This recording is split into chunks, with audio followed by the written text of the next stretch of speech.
El único medio por el que podemos tomar contacto con el mundo exterior y el principal medio por el que las distintas partes de nuestro cuerpo se comunican entre sí es nuestro sistema nervioso.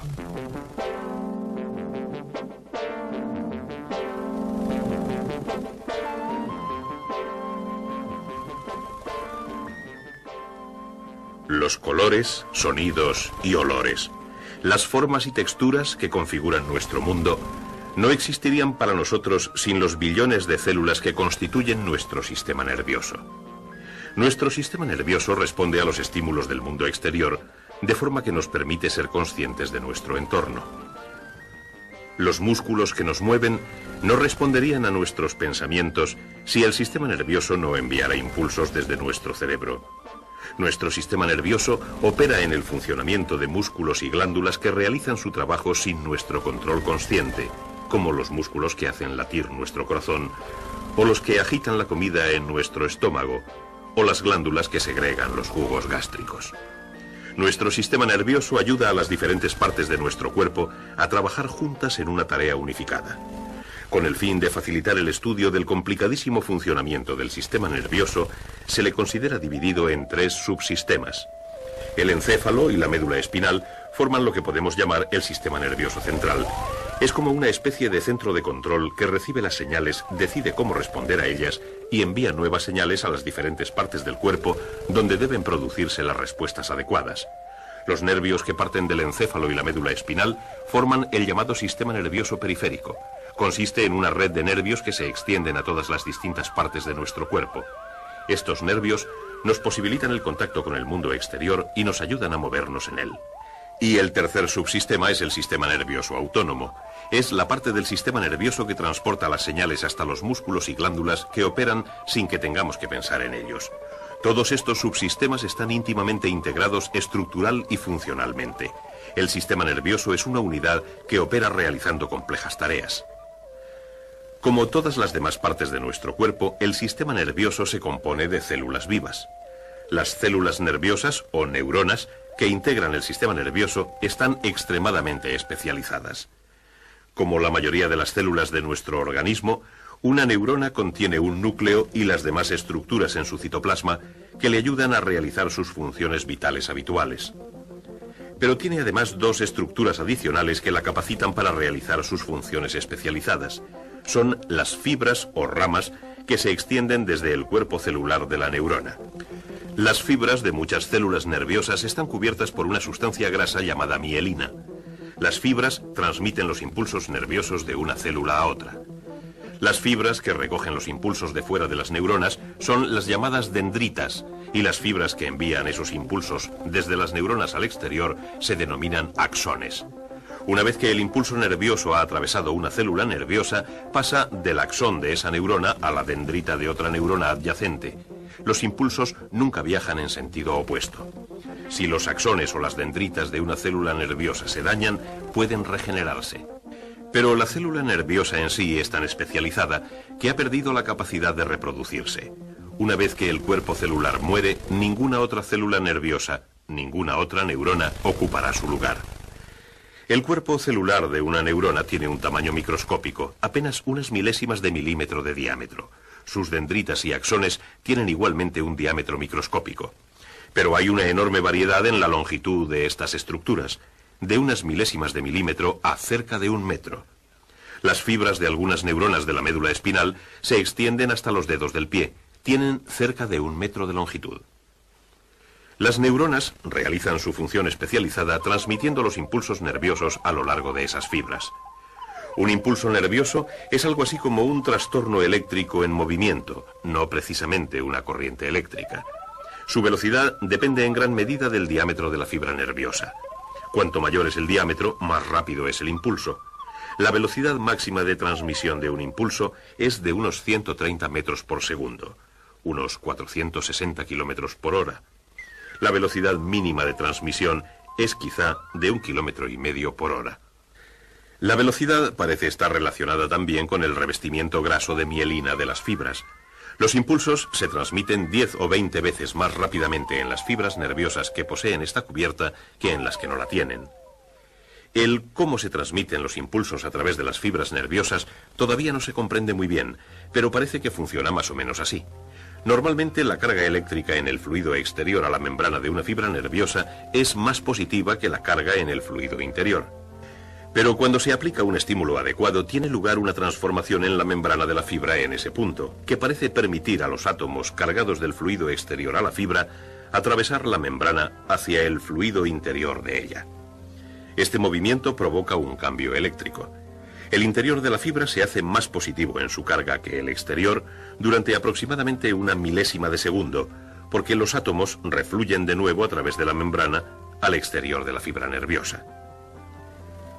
Pero esa brevísima inversión de carga ha afectado a ese punto de la superficie de la membrana, y otra corriente de átomos cargados fluye desde el exterior hacia el interior y hacia el exterior una vez más. Este flujo provoca un cambio de carga similar en el área contigua, y este a su vez afecta al área adyacente y así sucesivamente. Este ciclo continuo de cambios eléctricos es lo que llamamos impulso. El impulso recorre la célula nerviosa. Para que un impulso se traslade de una célula nerviosa a otra, el proceso es diferente. El impulso debe pasar del extremo ramificado del axón de una neurona a la dendrita de la siguiente. Esta zona, donde el axón y la dendrita se unen, se llama sinapsis. Pero en realidad los axones y las dendritas no entran en contacto directo. Hay una diminuta separación entre ellas, una brecha de apenas 1/1000ª de milímetro. Cuando el impulso alcanza el extremo ramificado del axón, unas estructuras especiales en los extremos emiten una sustancia química que atraviesa la brecha. Cuando una cantidad suficiente de esta sustancia se ha acumulado alrededor de la dendrita de la neurona, esta es estimulada e inicia su propio impulso. Ciertas enzimas destruyen instantáneamente la sustancia química que estimuló a la dendrita y esta está lista para ser estimulada de nuevo. Todo este proceso lleva aproximadamente 1/1000ª de segundo. De esta manera se transmiten los impulsos.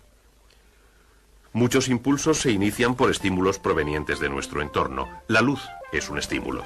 Somos capaces de ver gracias a las células nerviosas sensibles a la luz y a sus diferentes longitudes de onda, que nos permiten ver en color. La luz es una forma de radiación electromagnética. Y también lo es el calor. Somos conscientes del calor gracias a ciertas células nerviosas sensibles a esa forma de radiación. Las células nerviosas altamente especializadas como estas son los llamados receptores de radiación. Otras células nerviosas son sensibles a estímulos químicos. Podemos oler y percibir sabores gracias a estos receptores químicos que son estimulados por ciertas moléculas. Nuestro entorno también produce estímulos mecánicos y tenemos receptores especializados sensibles a ellos también. Podemos sentir, percibir texturas, sentir presión o dolor gracias a estos receptores mecánicos. Cuando estos receptores, estas células nerviosas altamente especializadas, son estimulados, generan impulsos que viajan a través de sus fibras desde nuestros órganos sensoriales y otras partes de nuestro cuerpo a lo largo de los nervios sensoriales hasta el sistema nervioso central. Los impulsos solo pueden transmitirse partiendo de las células nerviosas receptoras hacia el sistema nervioso central. Muchas fibras de las neuronas se reúnen en paquetes o haces de fibras envueltos en tejido protector a los que llamamos nervios. Los cuerpos celulares de las neuronas sensoriales también se agrupan en racimos que llamamos ganglios y que se encuentran fuera del sistema nervioso central. La mayoría de los nervios sensoriales transmiten sus impulsos a la médula espinal, un cilindro o cordón alargado de tejido nervioso que se extiende a lo largo del conducto raquídeo o vertebral, el canal duro protector formado por las vértebras de la espina dorsal. La médula espinal está protegida por la columna vertebral y 3 membranas llamadas meninges. Recorriendo el centro de la médula espinal y a todo lo largo, hay un estrecho canal lleno de un líquido. Este canal central se conecta con cavidades en los ventrículos cerebrales que también contienen el mismo líquido. Envolviendo este canal central hay una masa de células nerviosas llamada materia gris debido a su color. La materia gris está formada principalmente por cuerpos celulares neuronales. Los impulsos sensoriales que penetran en la materia gris se transfieren a las neuronas y después se transmiten a través de la médula espinal y a lo largo de sus fibras a la parte externa de la médula, la materia blanca. La materia blanca está formada principalmente por paquetes de axones cubiertos de vainas grasas de mielina. Son estas vainas las que le dan una apariencia blanca, brillante. Las fibras de estos haces transmiten impulsos bien hacia arriba, hacia el encéfalo, o hacia abajo, desde el encéfalo. Hay 31 puntos exactamente a lo largo de la médula espinal, por donde los impulsos pueden entrar, y 31 por donde salir. Desde ellos, 31 pares de nervios del sistema nervioso periférico se unen a la médula espinal y por consiguiente al sistema nervioso central. Los impulsos que recorren la médula espinal hacia arriba se dirigen hacia el extremo donde ésta se ensancha formando la médula oblonga o bulbo raquídeo que enlaza la médula espinal y el encéfalo. Como el resto de las partes del sistema nervioso, el encéfalo está formado por neuronas. El encéfalo puede considerarse como dividido en secciones. La médula es parte de una sección llamada tronco cerebral. El tronco cerebral lleva los impulsos a las demás partes del encéfalo. Otra parte es el cerebelo. El cerebelo no está implicado en las actividades que podemos controlar conscientemente. El control consciente de actividades tiene lugar en la parte más grande y más compleja del encéfalo, el cerebro. Más de la mitad de los 10 o 12.000 millones de células nerviosas que integran el encéfalo completo corresponden al cerebro. El cerebro se divide por una profunda fisura en dos mitades o hemisferios. Una banda de fibras cruzadas de materia blanca une los dos hemisferios del cerebro. Al igual que la médula espinal, el encéfalo se compone de materia blanca y materia gris, pero en el encéfalo sus posiciones están invertidas. Los haces de fibras nerviosas que forman la materia blanca componen la masa principal del encéfalo. Alrededor de esta hay una fina capa de neuronas de solo unos milímetros de espesor que compone la materia gris. La superficie de la materia gris del cerebro está plegada y arrugada. Estas circunvoluciones proporcionan a la materia gris una superficie mucho mayor de la que tendría si fuera lisa. Todos nuestros pensamientos, sentimientos y actos voluntarios tienen su origen aquí, en la materia gris del cerebro. Los impulsos llegan al encéfalo no solo indirectamente a través de la médula espinal, sino también a través de los llamados nervios craneales que conducen directamente al encéfalo. Hay 12 pares de estos nervios. Entre ellos están los nervios que nos permiten ver, oír, gustar y oler. Sus células receptoras son parte de nuestros órganos sensoriales, y así los impulsos del sistema nervioso periférico alcanzan nuestro encéfalo. El encéfalo es el centro de control de casi todas las actividades de nuestro cuerpo. Las neuronas que componen su delicado tejido están protegidas por las mismas 3 membranas que protegen nuestra médula espinal, las meninges y por los huesos del cráneo. En el encéfalo, las señales que llegan son registradas y evaluadas. Aquí se toman las decisiones de qué respuestas dar a estos impulsos de llegada. Las células receptoras del ojo pueden informar a nuestro encéfalo, por ejemplo, de que hay una cascada en cierta dirección, a cierta distancia. Podemos sentir que es algo atractivo y desear caminar hacia ella. Estas decisiones son tomadas en el encéfalo. Las células receptoras de nuestra piel informan a nuestro encéfalo de que el agua que entra en nuestra boca está fría. El placer que podemos sentir se origina en el encéfalo y quizá nos haga sonreír. Si una gota de agua resbala por nuestra barbilla, las células receptoras de la piel envían impulsos a nuestro encéfalo, donde el mensaje es interpretado y se decide si hacer algo al respecto y cómo hacerlo. Hasta ahora hemos seguido únicamente el recorrido de los impulsos hacia el encéfalo desde el sistema nervioso periférico. Estos impulsos nos han hecho conscientes de sucesos y objetos de nuestro entorno. Pero para realizar nuestras decisiones, ciertos impulsos deben salir de nuestro encéfalo para poner en funcionamiento los músculos que nos permiten caminar, sonreír o enjugarnos la barbilla. Los impulsos originados en las células del encéfalo se transmiten desde el sistema nervioso central a las neuronas motoras, que son las responsables de los movimientos o acciones que realizan las partes de nuestro cuerpo a las que se dirigen los impulsos. Cuando decidimos hacer algo, los impulsos viajan desde el encéfalo a través de la médula espinal y hacia el exterior a través de uno o más de los 31 puntos que conectan la médula espinal con los nervios motores del sistema nervioso periférico. Trasladándose de neurona en neurona, de axones a dendritas, un impulso enviado a un músculo llega finalmente al lugar donde el axón de una neurona penetra en un músculo. En ese momento no hay otra neurona a la que la célula nerviosa pueda transmitir su impulso, sino que ahora los extremos ramificados del axón están casi en contacto con una zona muscular especializada.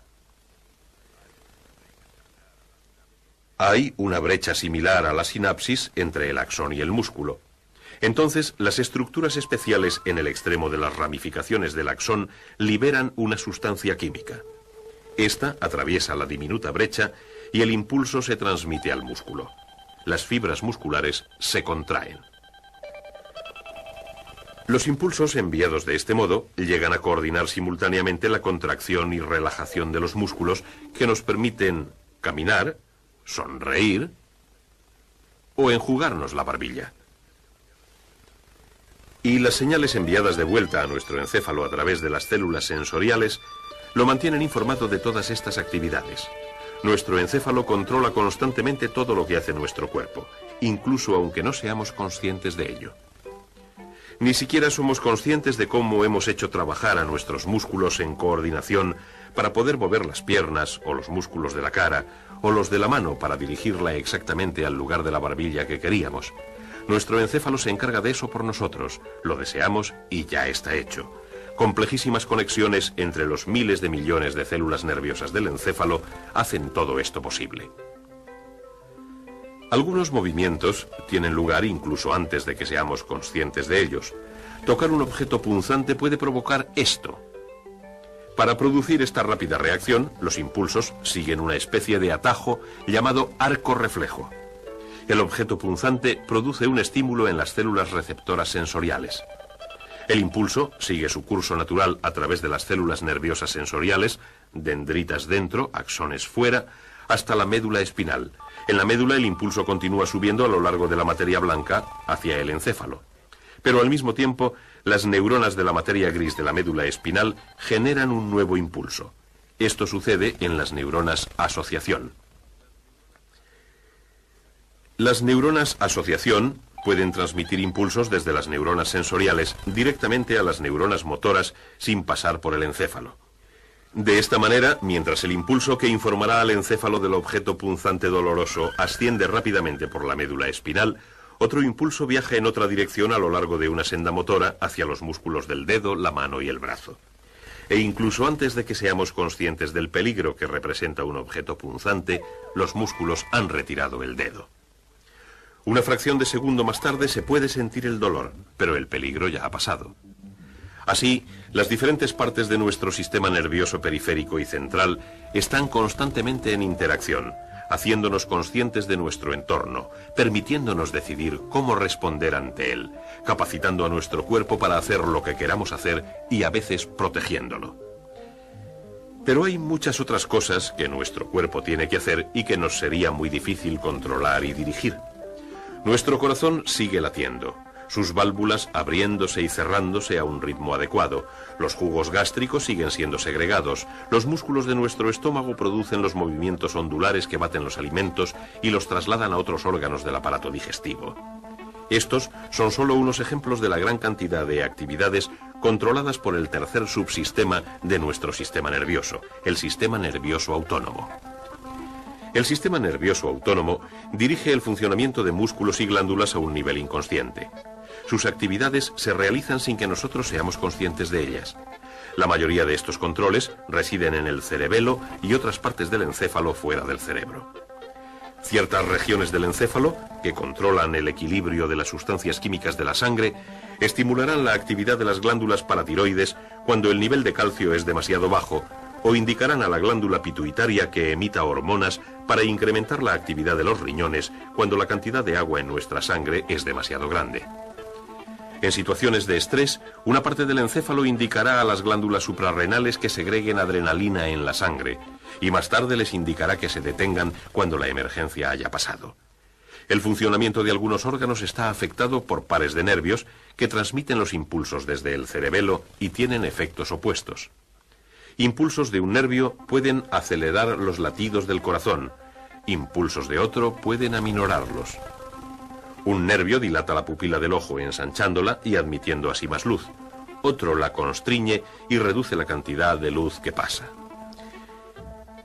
Esta habilidad del encéfalo de mantener el funcionamiento de órganos y glándulas en un equilibrio adecuado ayuda a nuestro cuerpo a mantener la llamada homeostasis, un estado constante de equilibrio interno.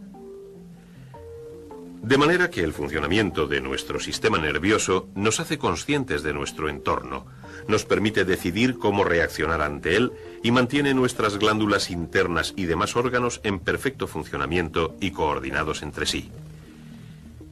Y la parte principal de este sistema es el encéfalo, tan complejo que todavía no hemos conseguido comprender totalmente su funcionamiento. Sabemos, por ejemplo, que los impulsos que parten de la parte izquierda de nuestro cuerpo llegan al hemisferio derecho de nuestro cerebro, y que los que parten del lado derecho van al hemisferio izquierdo. En varios puntos de la médula espinal, los senderos nerviosos parecen cruzarse, pero no sabemos cuál es la función de esa inversión. También parece que los dos hemisferios de nuestro encéfalo tienen áreas de especialización. La parte izquierda es responsable del habla, la lectura, la designación y otras actividades complejas. Es la parte pensante, analítica, activa. La parte derecha es la musical, artística, emocional, intuitiva y creativa. Parece ser la parte responsable del reconocimiento y percepciones de ideas abstractas, diseños complejos y rostros. Pero ¿por qué la diferencia entre los dos hemisferios? No lo sabemos. El encéfalo humano es mucho más complejo que cualquier ordenador diseñado hasta ahora o susceptible de ser diseñado. Su funcionamiento desafía a nuestro entendimiento, pero es una interesante área de estudio. Los científicos están muy ocupados examinándolo y aprendiendo cada día cosas nuevas y especulando sobre él. Y junto con la médula espinal y una compleja red de células altamente especializadas, compone nuestro sistema nervioso, que nos pone en contacto con el mundo y permite a las distintas partes de nuestro cuerpo trabajar unidas en perfecta armonía.